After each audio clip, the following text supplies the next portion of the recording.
Last summer I went to my friend Giorgio's house.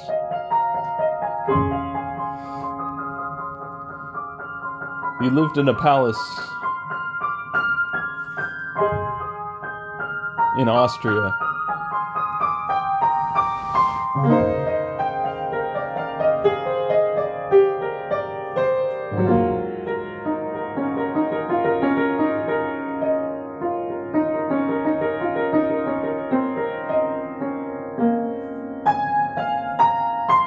It was completely empty except for him.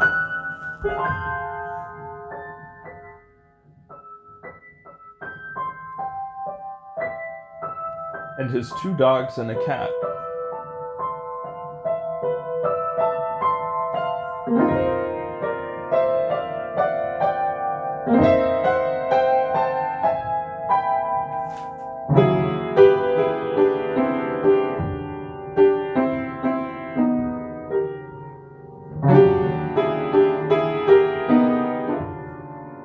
The cat's name was Gogol.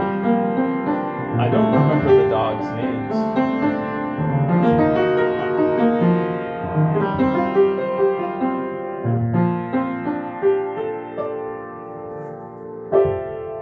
I came in and the light was shining from a high window.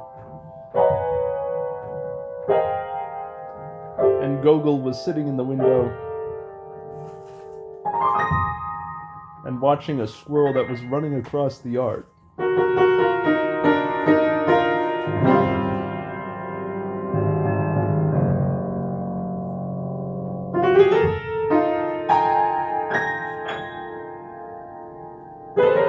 There were factories in the distance.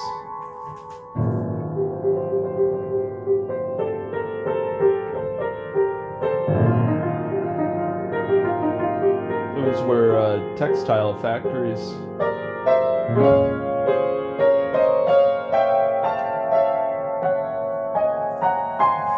The workers lived about 2 miles away. You could also see their houses.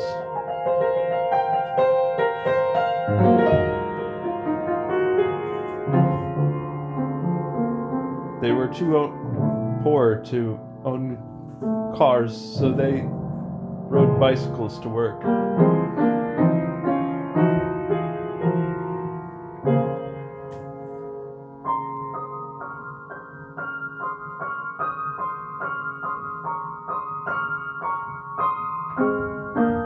They were very poor, but they seemed happy.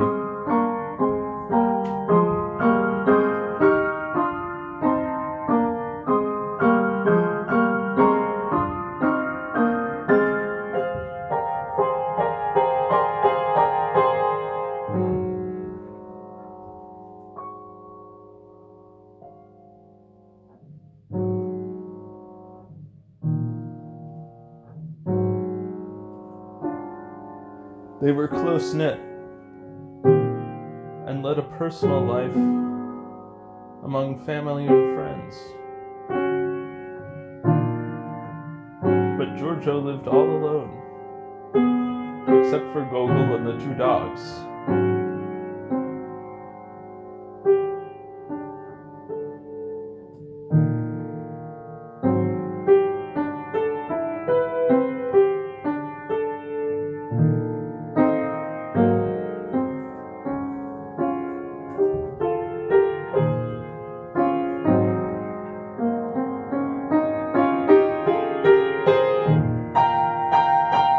Giorgio's family was once very rich.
He explained this to me the morning after I came. He was sitting on the ottoman with gogol in his lap, and he was stroking gogol. Gogol wasn't eating and purring, and he explained his family history. They were the ones who built this town originally, and they built this palace. And they built the manufacturing districts and brought business to the town.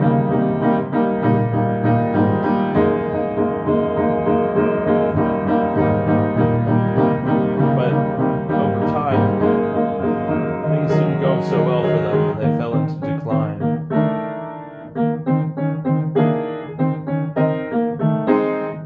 Georgia was the last one.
But the town went on and lived and continued to grow well.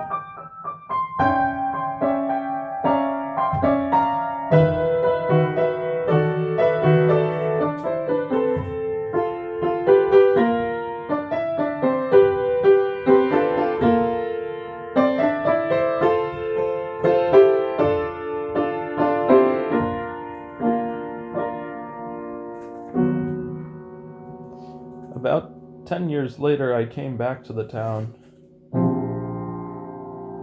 The palace was gone and covered with weeds and ivy. You couldn't even find it. Giorgio had been living for some time in an apartment in New York.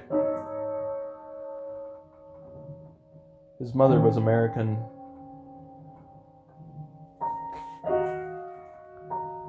And he left the town behind.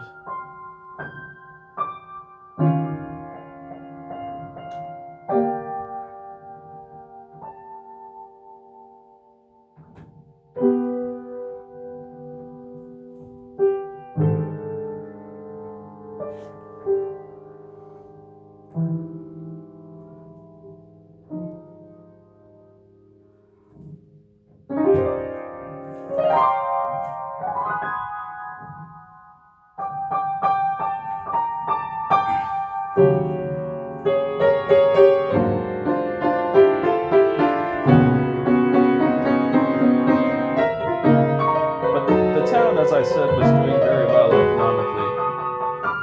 They had a furniture plant which made the best chairs in Austria, in fact, the best chairs in all of Europe. And they had this furniture plant. I suppose they would have the wood involved in the manufacturing imported to them, or they would cut it locally. And the town continued to expand.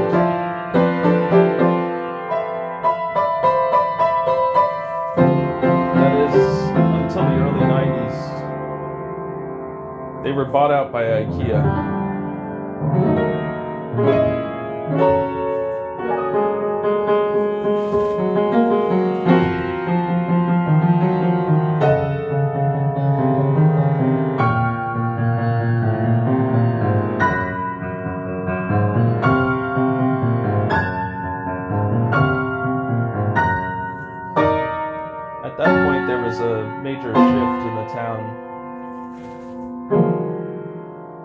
The older people in the town were the craftspeople who had been involved in the manufacturing of the furniture.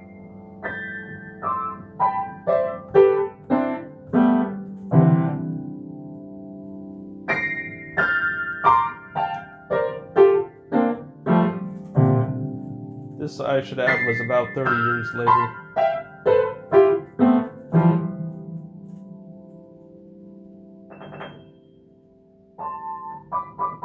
In fact, I came to the village and I stayed at a hotel that was actually a chain hotel. And all of the furniture was not at all as you would expect if you had stayed in an inn or a motel or a hostel about 10 or 15 years later, which would have had all locally manufactured furniture. But the manufacturer of the furniture was in fact IKEA furniture. I recognized they had the exact same shelf that I had at home.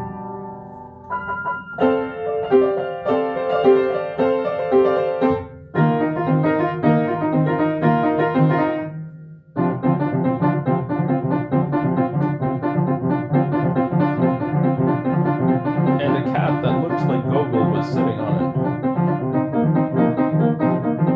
He looked exactly like Giorgio's cat. But they couldn't have been the same one because 30 years had passed, and cats simply don't live that long, at least to my knowledge. But I took him home with me, and I had him imported to the United States, and I named him Gogol.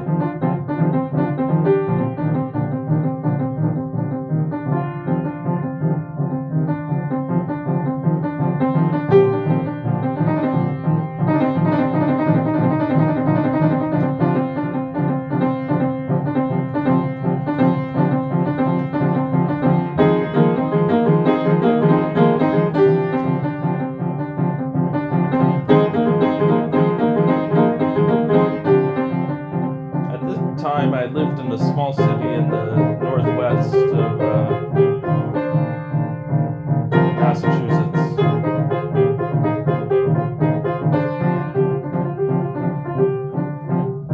It was raining all the time, but being an Englishman, I rather liked the cold weather.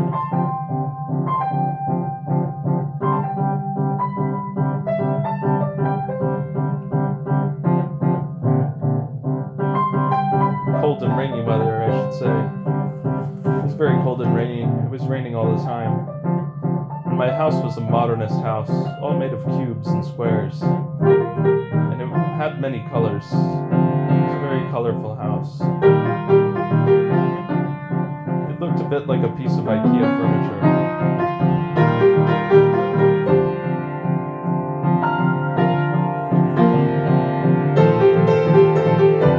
My house was built by a Swedish architect named Björn.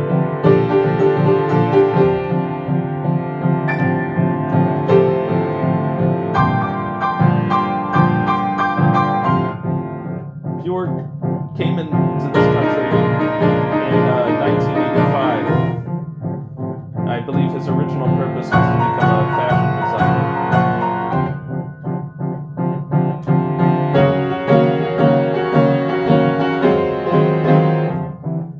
Attended the fashion design program at Columbia, but he realized it wasn't really his thing, and so he went back to school and in fact went into architecture.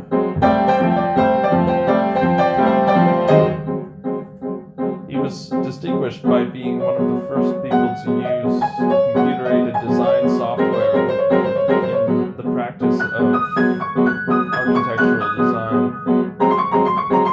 In fact, that was actually his PhD thesis, as I recall. His design philosophy was to use generative programming in order to create a house with an almost fractal quality to it.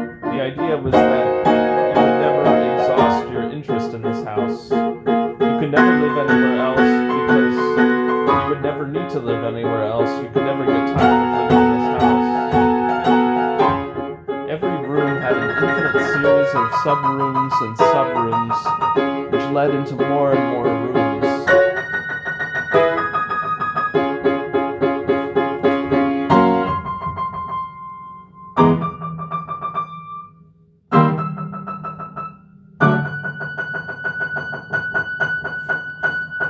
It was a strange place. Even cabinets could lead into rooms. In fact, the wine cabinet had a barrel, and the barrel passed into a pipe, and if you crawled through the pipe, you reached a massive ballroom.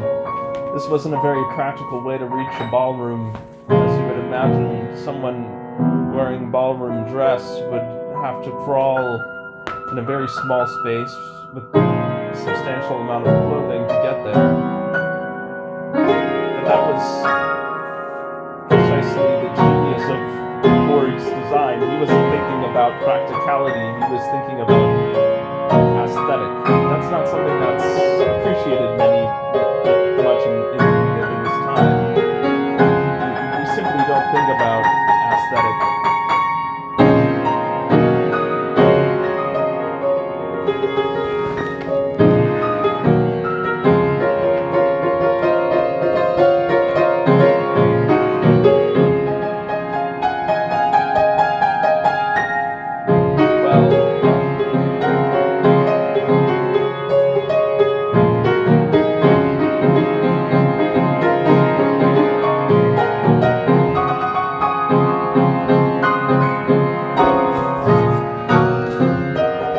I brought Gogol back to my infinite cube house, and he tore it to shreds. He absolutely wrecked the place.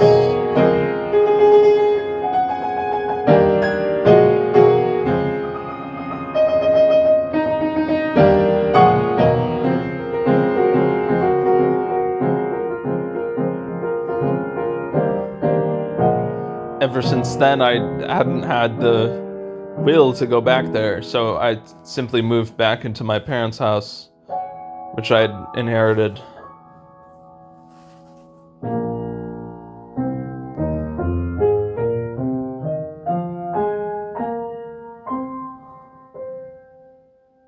I took Gogol with me.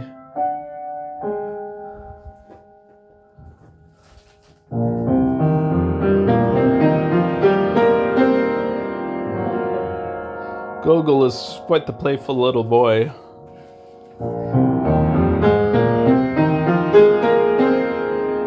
He loves to crawl under the carpet and tilt over the tables and cabinets and shelves, anything. He calls it mining.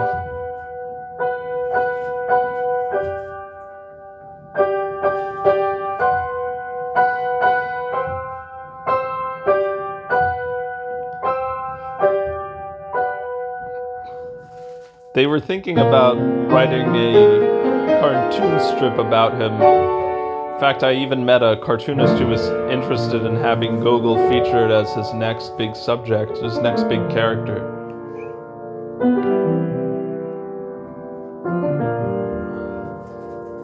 But sadly, they found that Gogol, despite his strength and love of fun, is not a very charismatic cat. He wouldn't speak to the cartoonist.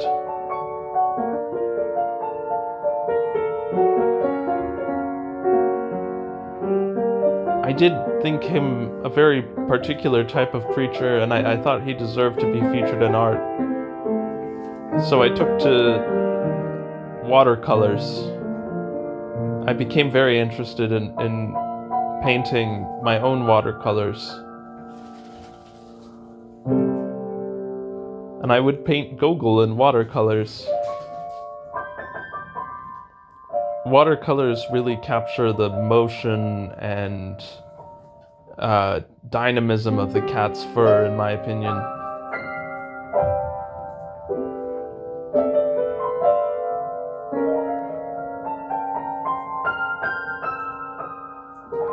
I think in terms of paints, we're prejudiced towards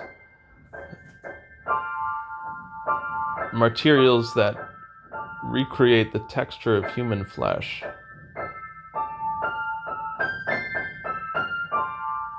But how do you recreate a cat's fur?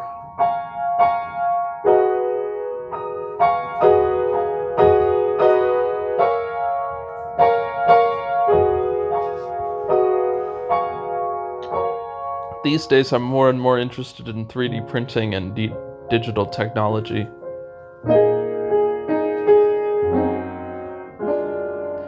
I looked up my friend Borg, who I mentioned previously. I looked him up and found out that he now has a YouTube channel. And he has used his 3D design talent to make the most curious things. He loves to create 3D models of all sorts of animals, individually rendered fur particles. That was how he got hired by Facebook. He met Mark Zuckerberg personally.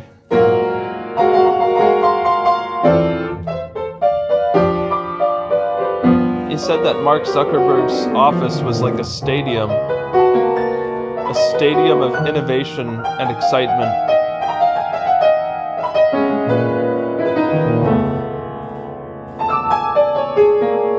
There were over 10,000 people employed at Facebook at that time, just in this one office, the stadium.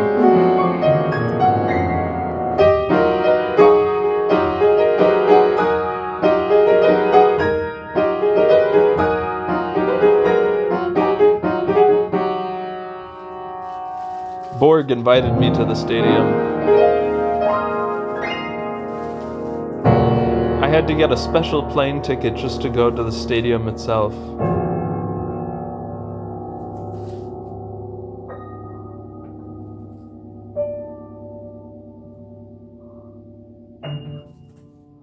I was flying over miles and miles of cornfield. I looked down past the clouds and I saw corn.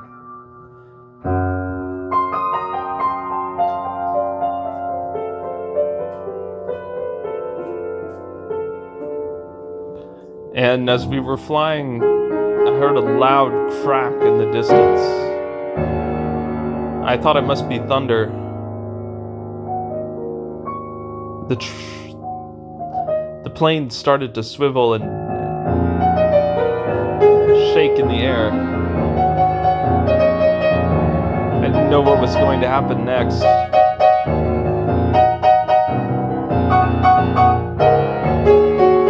The flight attendants told us to take out the oxygen masks in the chairs in front of us. They said that we were going through turbulence or something. But I could see as clear as day that the plane was falling down towards the earth, and falling and falling and falling, and that we were going to fly upside down. We were going to crash. And we were falling and falling. The earth seemed only about 10 meters away.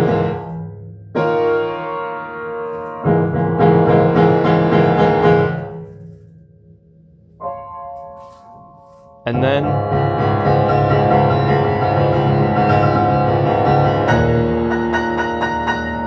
we came crashing to the ground, and the plane ground against the fields and fields of corn, spitting up corn kernels and dirt and soil. The propellers cutting up the corn into cornmeal.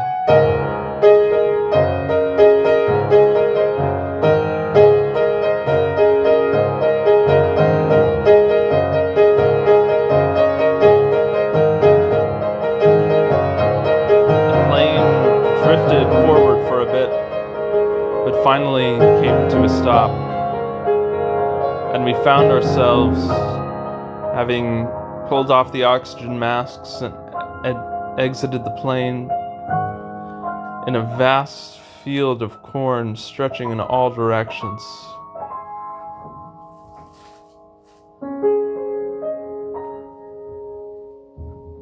Employing the radio left behind within the plane, sleeping in the plane overnight, and using the radio to communicate, we found that we would be stuck there for several days.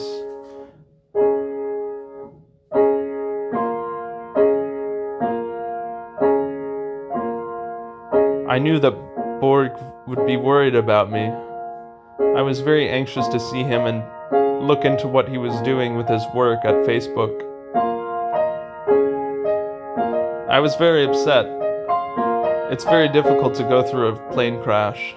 The nerves of many of us had been strained severely from the experience. A few of us were injured.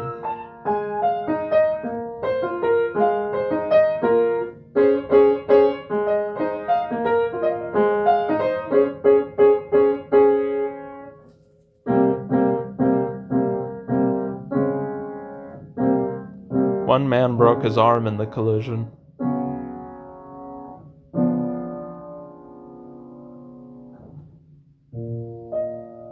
We didn't have enough materials to make a cast, so we took a stalk of corn and used it to bind his arm.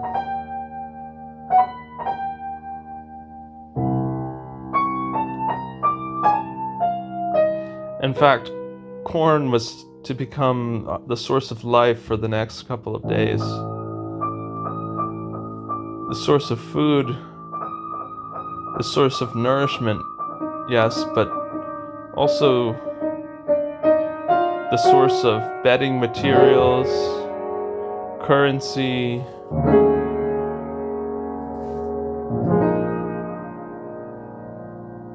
even toilet paper was corn.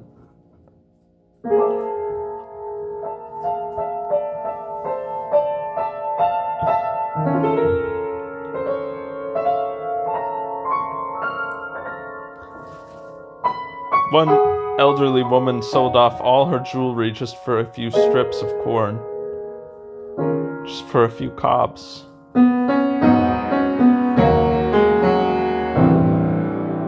The man who reaped that cob, who took her jewelry, went on to become very rich, I can tell you that.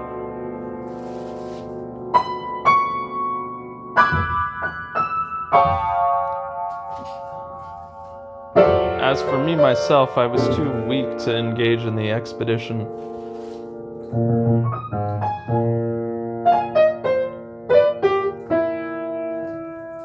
I had this crystal ashtray, which I'd inherited from my grandmother.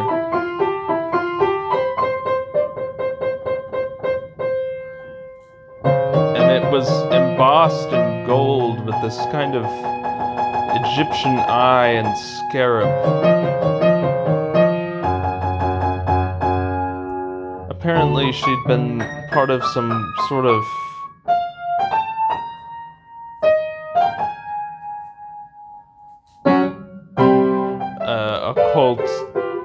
cult in the 1920s. They did that sort of thing a lot back then.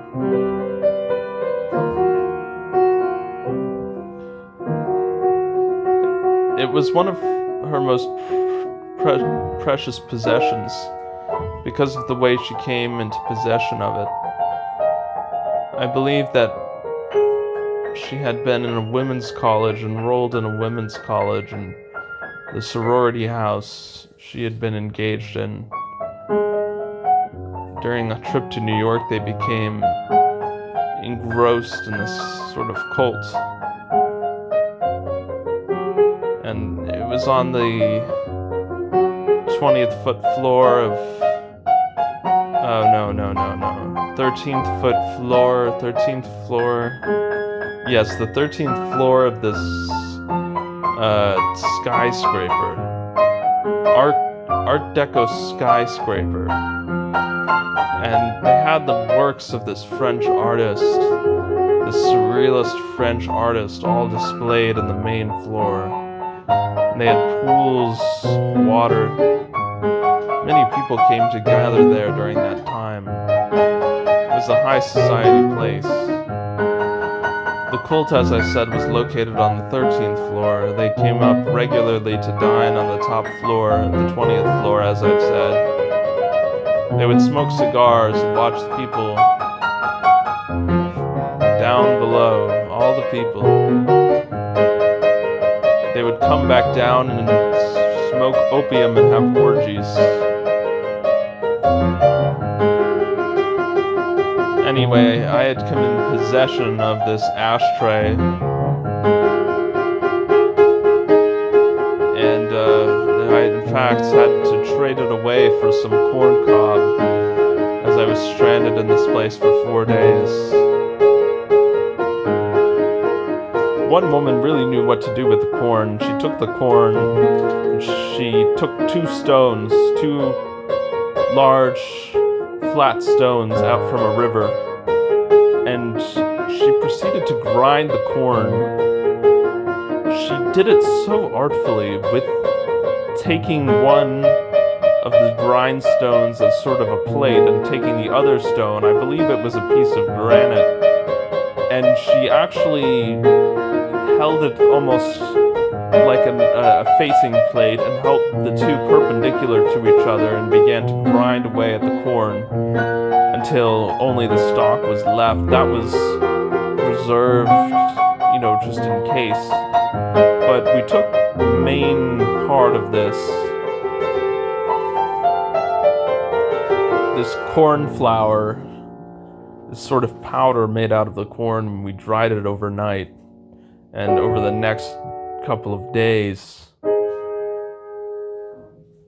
gradually, we wet it.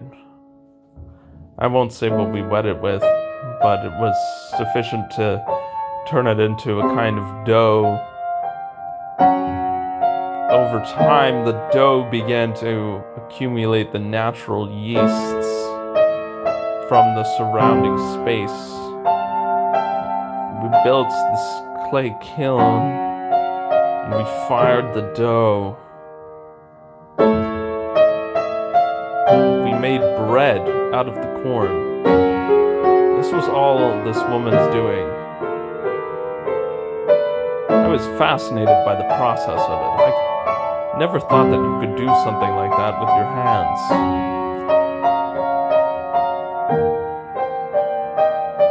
No sooner had I had the opportunity to eat this bread than did I see a car coming down the distance. And in fact, it was the rescue team that had come. She wants what's in there. She wants what's in that box. It's the burger. I'm gonna eat the burger.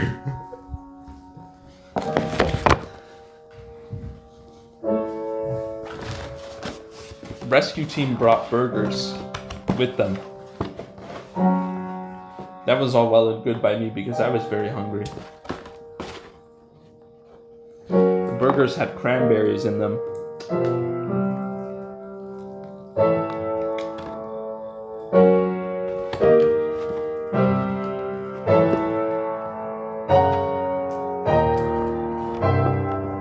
Cats aren't allowed to eat burgers.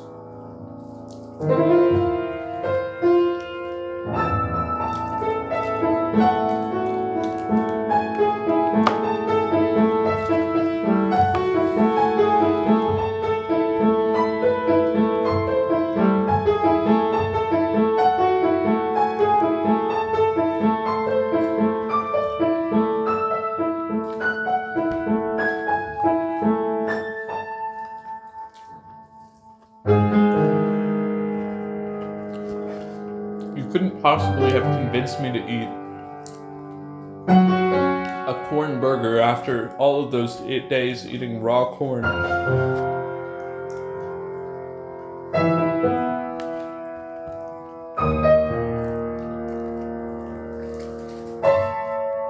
Luckily, they were very nice about it. They got me a bean burger instead.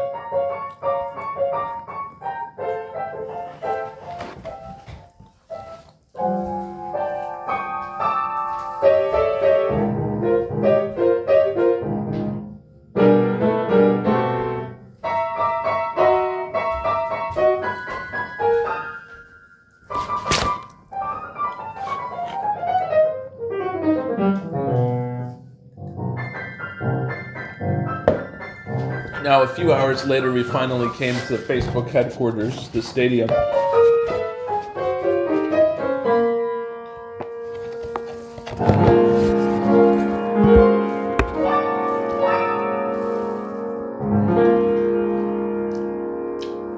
It was the biggest building I'd ever seen.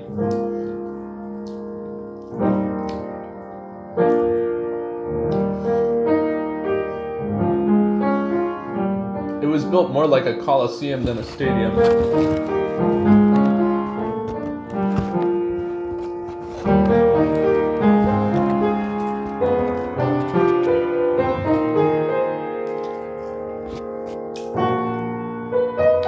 They say that Mark Zuckerberg is a very big fan of the neoclassical style. We came in and there were these massive concrete Doric columns. We came to pass through the columns.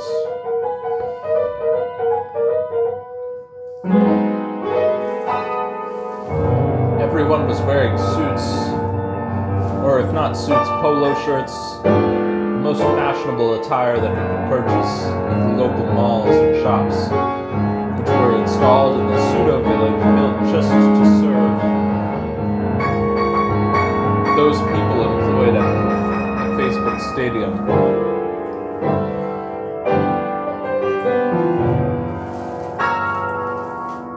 Just then, Borg came out to greet me. I had been waiting so long to tell him about all the fascinating things I had experienced over the past year and indeed the past couple of days that I'd spent in the cornfield. But as Borg came outside and took me by his hand, he immediately said, "Come. I'm here to show you all the fascinating things I've been working on," and so I just completely forgot about it.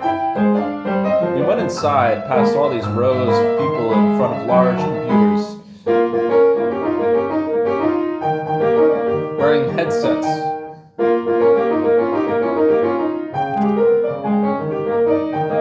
Borg explained to me that these were virtual reality headsets. That they were that they were much unlike anything that had previously been produced by Facebook or by any other company, even though they much resembled the type of headwear that you see used in video games and all types of things like that. But these were actually digital devices designed to create an entirely new world. They projected onto the iris an entirely new dimension of space, reality, interconnected with our own reality. The idea was that you would have cameras positioned all around the world, in various places everywhere, often on drones. These 3D cameras would broadcast into the virtual world, the real world, and the real world into the virtual world, so that the two would be seamlessly connected.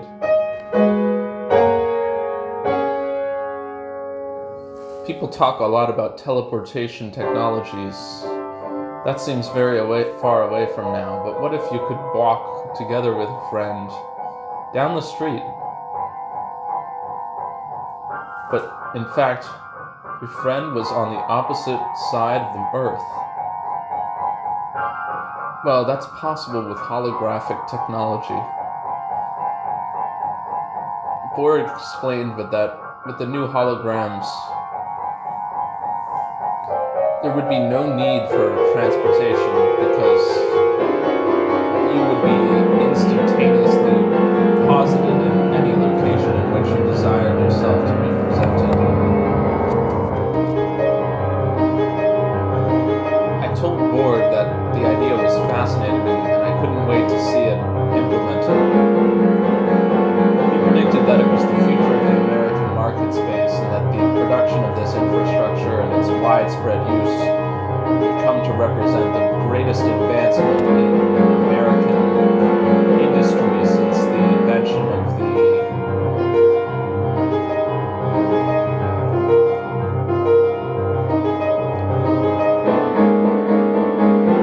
Fordism.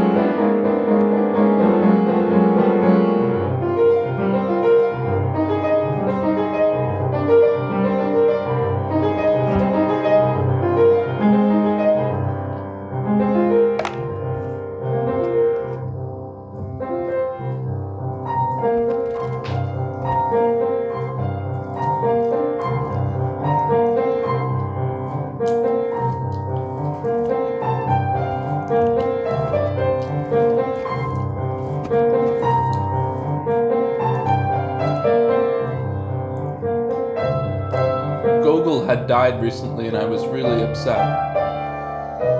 And I told Borg about this matter. And I asked him if he couldn't create a 3D simulation of Gogol within the new Facebook virtual space. I wanted so badly to see Gogol.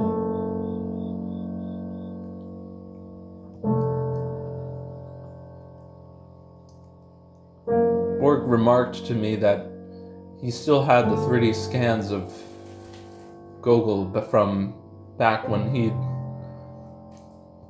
helped to make a 3D model of Gogol.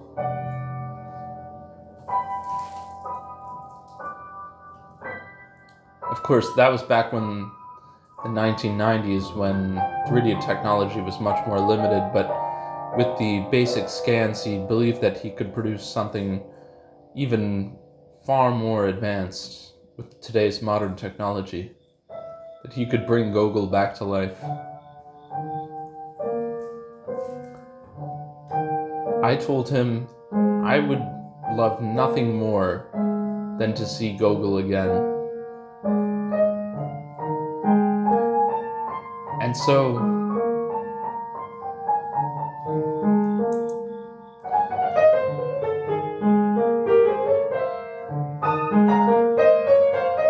he got straight away to making Gogol.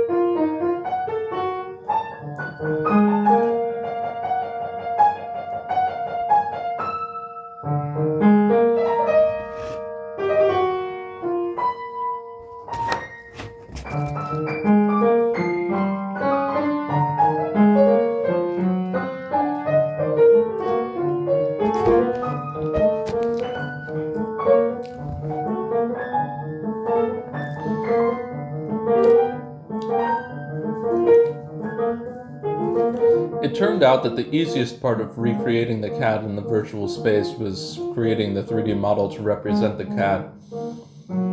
But in fact, the process of programming said cat to have the same habits and behaviors of a real cat was extremely difficult.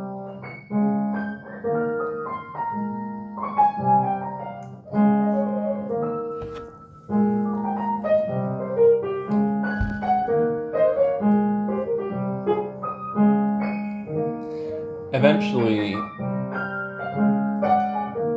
Borg decided upon a program of creating an artificial intelligence simulation of a cat's behavior. He captured hundreds upon hundreds of cats and adopted many more that were in the areas around the stadium. And he attached all sorts of machines to their bodies to keep track of what they were doing and when they were doing it and why they were doing it. And they came to compile all of this data together and they created a set of 16 basic behaviors common to all cats.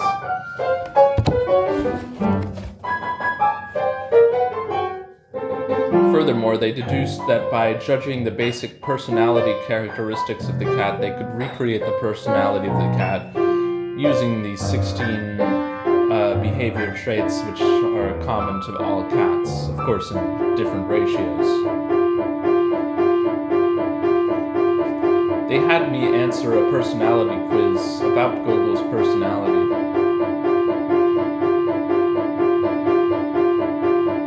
I told them that Gogol was timid but clever and very capable of causing all sorts of mischief, that he liked to mine under furniture, get into all sorts of mischief.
I was very pleased with the new Gogol.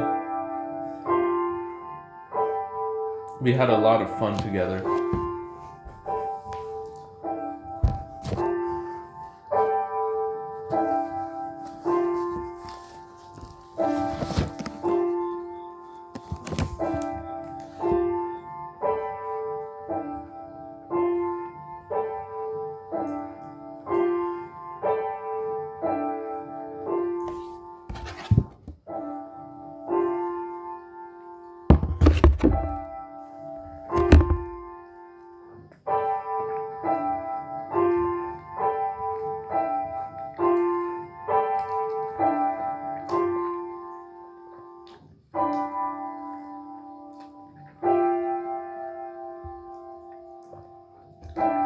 Eventually, the software was released to the public, and all sorts of different cats were released under various price tags.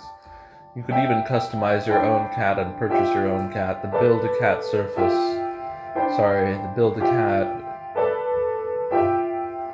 Build-A-Cat program, Build-A-Cat software was very popular. It was one of Facebook's most popular products.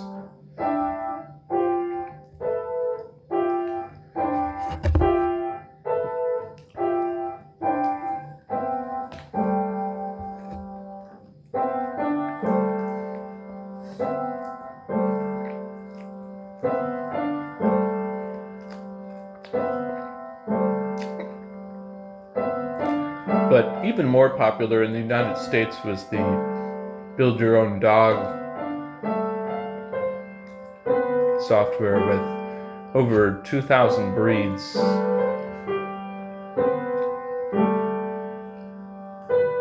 And unlike the cats, not just 16, but in fact 107 different personalities, all customizable.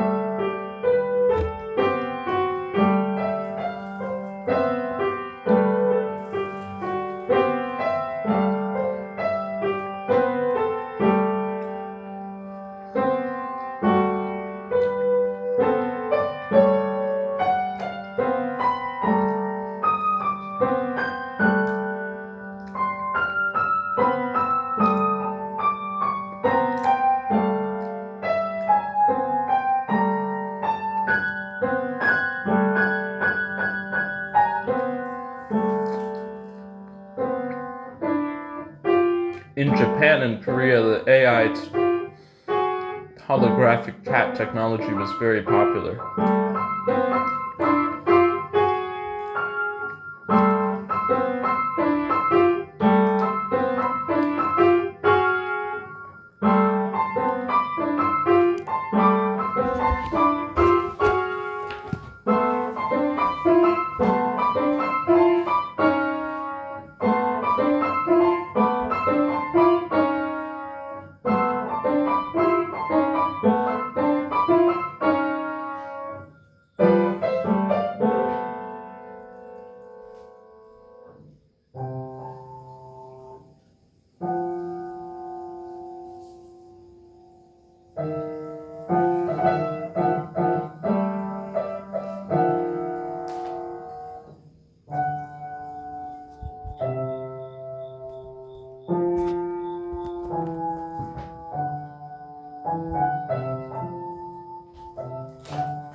In 2057, Borg decided that he was fed up working at Facebook and decided to start his own company, featuring not just holographic animals, but all sorts of holographic creatures ranging from plants to bacteria with all of the ordinary properties that you would expect of the organic thing. This came to be very popular during the mass extinctions that were happening during that time because there simply weren't enough creatures to go around, and this really seemed to revitalize the environment. It made it into a much more suitable place, in my opinion, and I was very happy by how dynamic the software was. I thought you did this job working with me. My son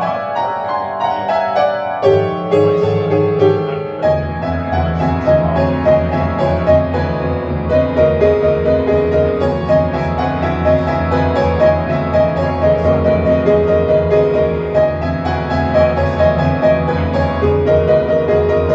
much since college. And the reason why is because my son was drafted just the next year later. And he was drafted into the war with China. We were fighting against China.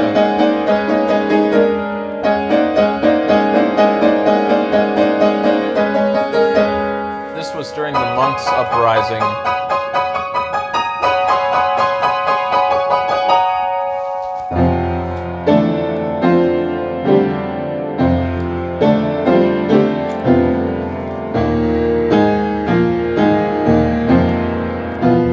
The American government had a tacit agreement to support the monks against the Chinese, which eventually grew out into a military conflict.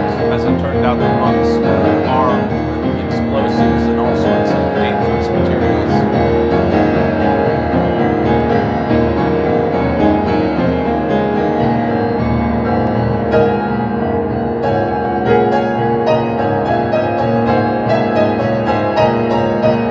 My son Josh was recruited into that war.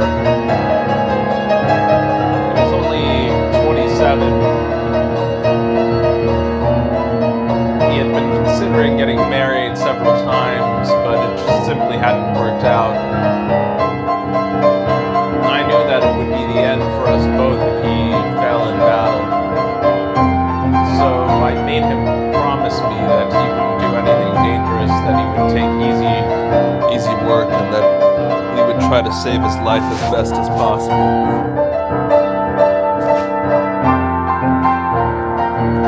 He said, "Yes, of course, Father, I'll do everything in my power to keep myself alive after I know how much it means to you that we spend the next 70 years together."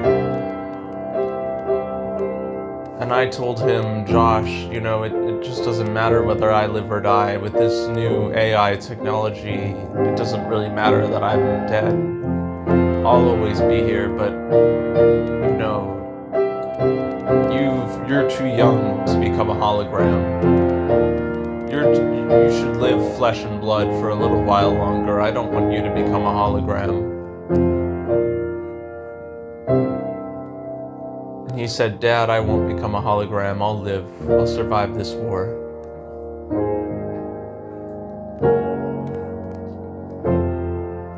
He died in the Battle of Xi Jinping City.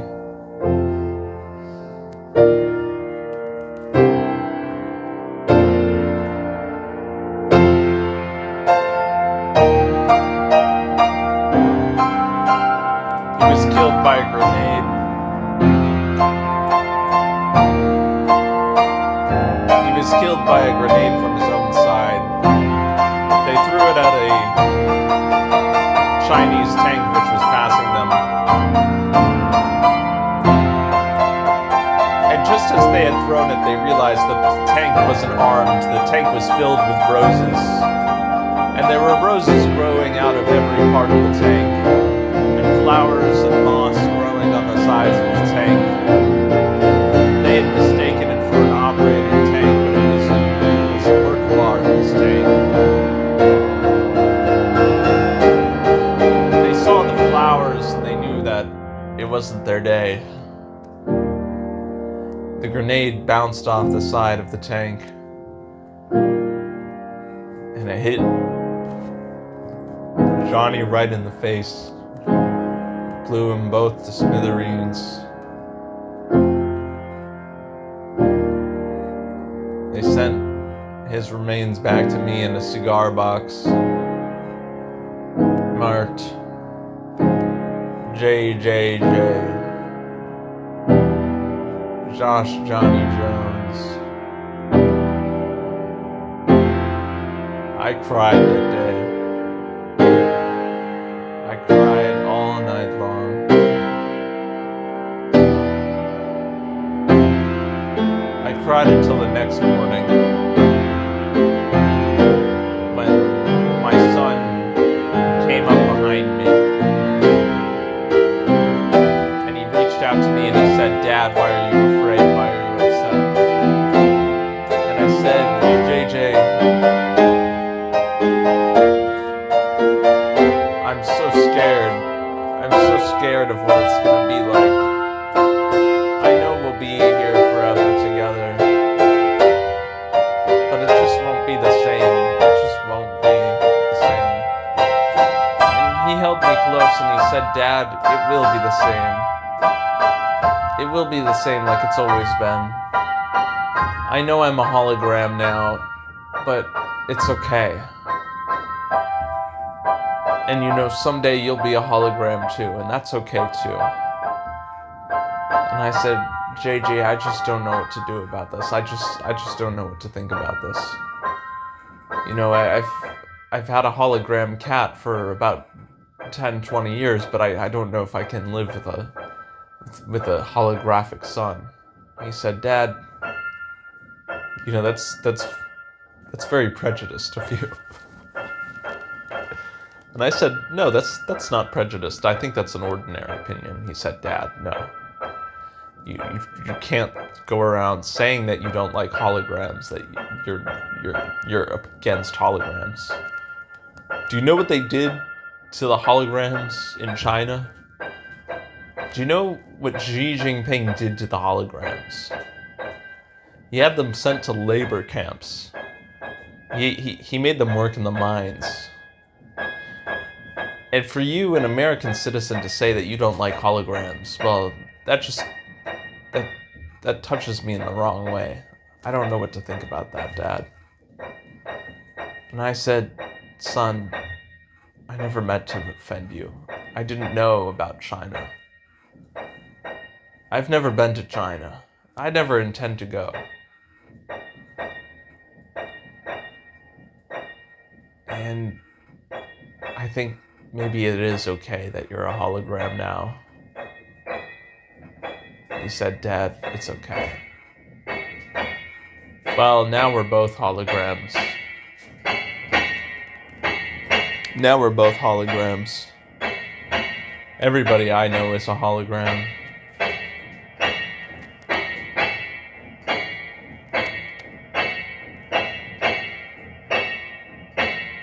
It's so weird passing through people, touching them, and just nothing happens. You just go right straight through.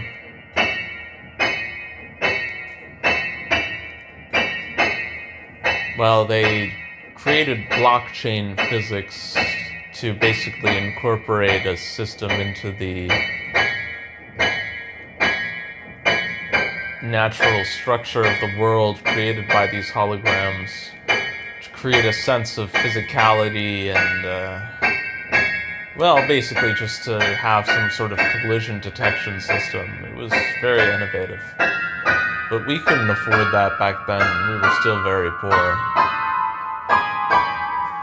It had all been made much, much worse because the price of digital rent was very, very high, and digital land was very, very expensive. They were inflating the value of real flesh and blood soil land, and they were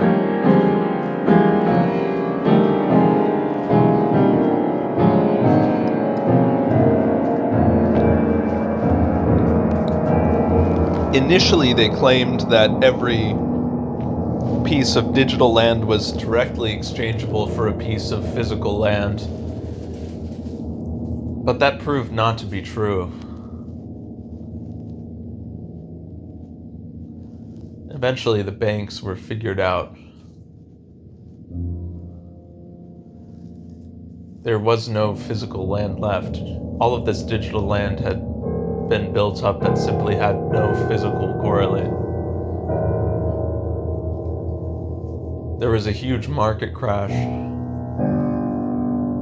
A lot of people lost their jobs, including JJ. I was in retirement.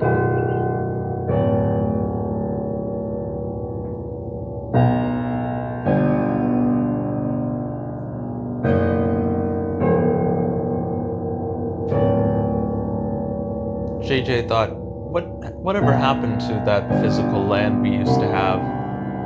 You know, remember that house you had, that cube house? And I was like, JJ, I know, but I sold that. I sold that long, long ago. Because they told me digital land was the future. He said, Dad, I can't believe you're that stupid. And I said, I know. But you have to understand, you know, I was just going with the flow. And when they promised us that, you know, we would have 1 square mile of land in Texas or Mexico or someplace for every square mile of land that we were buying up, you know, that seemed like a really good deal to me. I just couldn't believe that the government would lie about something like that. JJ said, you've always been a stooge. You've always been a stooge for the government. And you know, the CIA is right behind you. They're watching you. They know exactly who you are. I mean, you're not even real anymore. You're just hologram created by Facebook running on a computer. They could shut you down any second.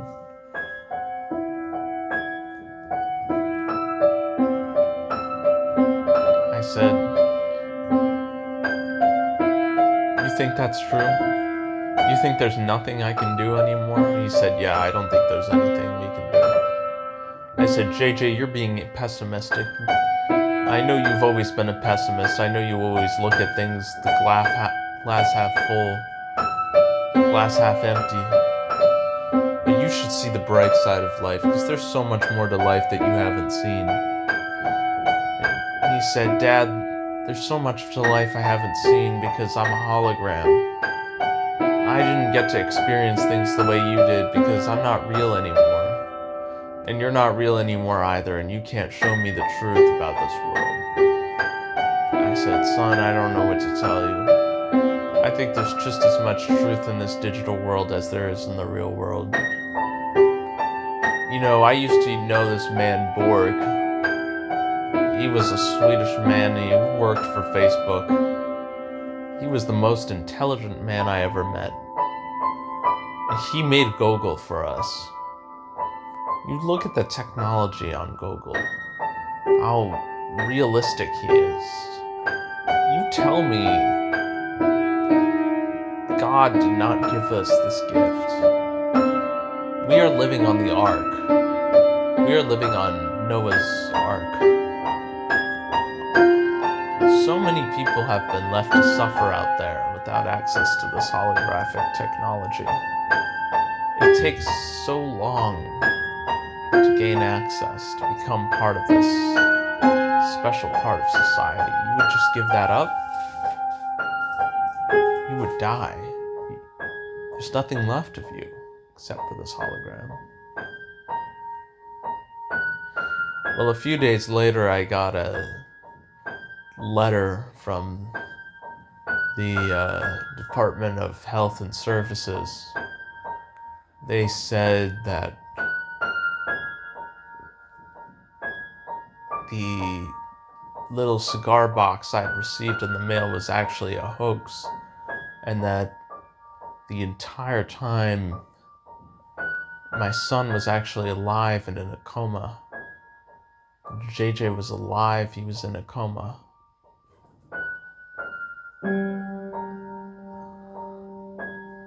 I called up Bjorg because I knew that he could do something about it, and I said, it was the middle of the night, but I said, Bjorg, wake up. I want to tell you something. My son, I need you to do one last thing for me. And he said, what is it? What is it? And I said, my son's upset because he's just a hologram. But we found his real body, and I want to know, can you bring his real body back to life through the power of the holograms? Can you incorporate his physical substance with his metaphysical substance? Can you fuse the duality of this world, the consciousness and the physical and the spirit and the body? Can you fuse those together? And Borg said, you know, what you're asking here is a religious question. That's not a question of science, it's a question of religion. And I said, Borg, I don't care what you think this question is. I'm just saying, can you bring my son back? Can you make my son the person he is, the person he ought to be? He said, well, of course I can bring your son back.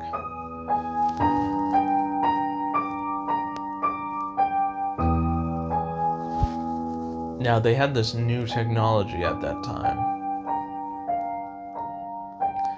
which was to put you into a stasis chamber and basically run low-level computing on your brain through your synapses, basically just to check how you would respond in fringe cases of ordinary human behavior. The basic idea was that 99.99% of the time, you're going to behave in the way that the computer expects, but for that 0.01% of cases where you do something that the computer just would not expect you to do outright, well, then the computer actually runs this operation on your brain and sees what exactly you would do in that situation. It's very similar to the process of dreams, if you think about it. I mean, dreams really just create like a sort of artificial simulation. Put you in a type of situation and see what would you do in that type of situation. Well, this is exactly what the computers were doing. But they weren't doing it in this case of the way your body operates on itself. In the case of dreams, they were doing it rather to incorporate it back into this central computing mechanism, basically to judge what you're most likely and what in fact your actual activity would be in any given situation, and then as to model you as realistically as possible. And the idea is that your flesh and blood body is really just a computer that is replicating your spirit. Well, what what difference does it make if that spirit is spread beyond a physical computational body and a digital computational body, a DCB, or in fact a computer, a supercomputer that can run millions, if not billions of people at the same time? The problem is access to this cryogenic technology was not available to the vast majority of the public. You really had to be quite wealthy to gain access to this type of thing. Borg said to me, I'd be willing to donate a piece of my fortune to create a fund that would pay for your son's cryogenic rebirth. I told him I would love nothing more. He said, the issues of the fund are complicated. I want you to understand. It has to be very tightly managed. Otherwise, you'll run out of money. But in theory, with this precise distribution of money across several Fortune 500 companies, you should be able to generate sufficient returns, even in troubled times, to keep him alive for as long as you like. I said, Georg, I would be so thankful if you could set that up for me. He said, of course. I'll never forget all the things you did for me either.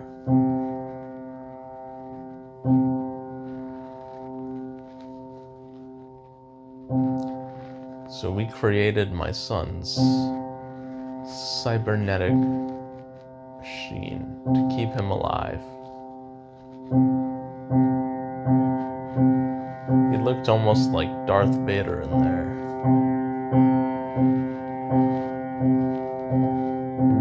It was freakish at first, that's what I thought, but then I realized it was really very beautiful, angelic even.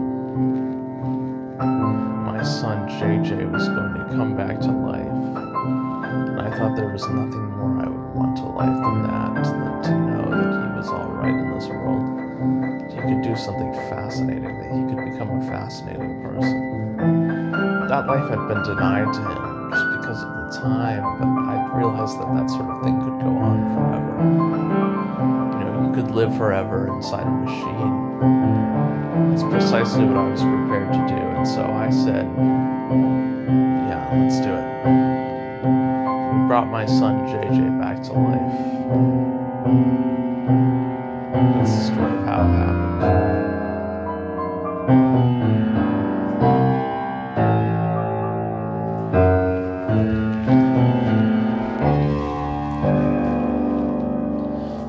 It was only a few years later that I met our old friend Giorgio on the street.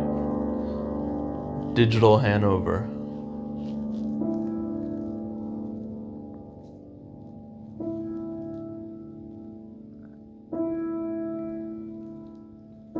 I asked him had much changed since the last time we'd seen each other.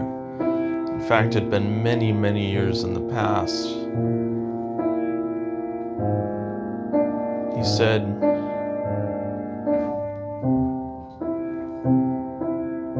I'm sure it's been a very long time. I'm sorry that we haven't communicated recently. I said, it's alright, let's go on a walk. He said, alright. We went on a walk down by the river, concrete, factories, drones everywhere buzzing, sun setting in the distance. Both of us holograms, dead men holograms, holograms of dead men, talking to each other just like it was another normal day in life. He told me something really interesting. He said,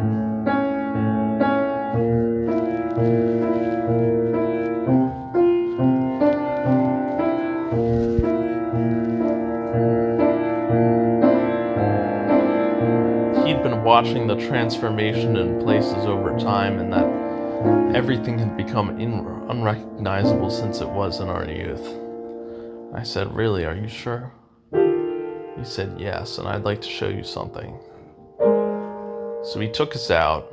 We went all the way out back to Austria. We found his old mansion. And it was exactly as he had left it. Walked up the road. His cat Gogol was there. His 2 dogs. The window was there just as it had been, the light shining.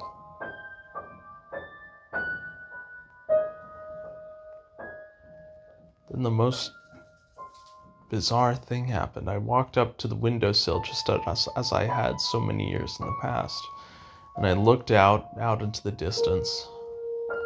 There was absolutely nothing. The village wasn't there. He said, "I know you're wondering about it. They didn't make it." I said, "What do you mean they didn't make it?" He said, "They weren't willing to join with us. They fought alongside the Chinese, so we killed them. Bombed this whole place down. They're gonna build a warehouse there in a couple of years. That'll be all that's left." I said, "How could something so horrible like this happen?" He told me that things like this happen every day. That nothing will change, that nothing ever has changed. This is just the way that humans are. I said, "No, you're wrong. My son JJ would never do something like that." And we've changed so much in these past years. We've conquered death. We've done things that humans couldn't imagine they could do. And you're looking at all these incredible things that we can do now, and you're saying that that's worth nothing. I mean, I just don't believe that. He said, "Of course I believe that those incredible things are worth something. I'm just saying, why couldn't we have brought back that one village? All those people could just be holograms now. Why can't we bring them back?" And I said, "Well, you've got to understand, it's an expensive technology. Not everyone can afford it." He said, "You're sure?" He said, "There's a new proposal by the European Social Democrats exploiting a new tax to share the holographic technology with everybody." I said, "That sounds delightful." He says, "Yes, we're fighting to get it through Parliament, but a lot of people don't want it there. I think that they're thinking that if time goes on and this holographic technology is allowed to remain as a property of the extremely wealthy, that in fact those who would have opposed our new rulers simply die out over time." I said, "You're right. It's probably exactly what they're thinking." He said, "I know. Don't tell anyone you said this." I said, "You mean don't tell anyone I said this?" "No." He said, "You said this." "Did I mishear you?" "No. I could hear my voice resonating off your voice. It's the holographic resonance. I can hear everything you're thinking." I said, "That's fascinating. Are you sure? Is that really possible?" He said, "It is possible in this kind of digital quantum space." Of course it is. Everything is possible here. He said, everything but a few things, indicating the village. Some things aren't possible anymore.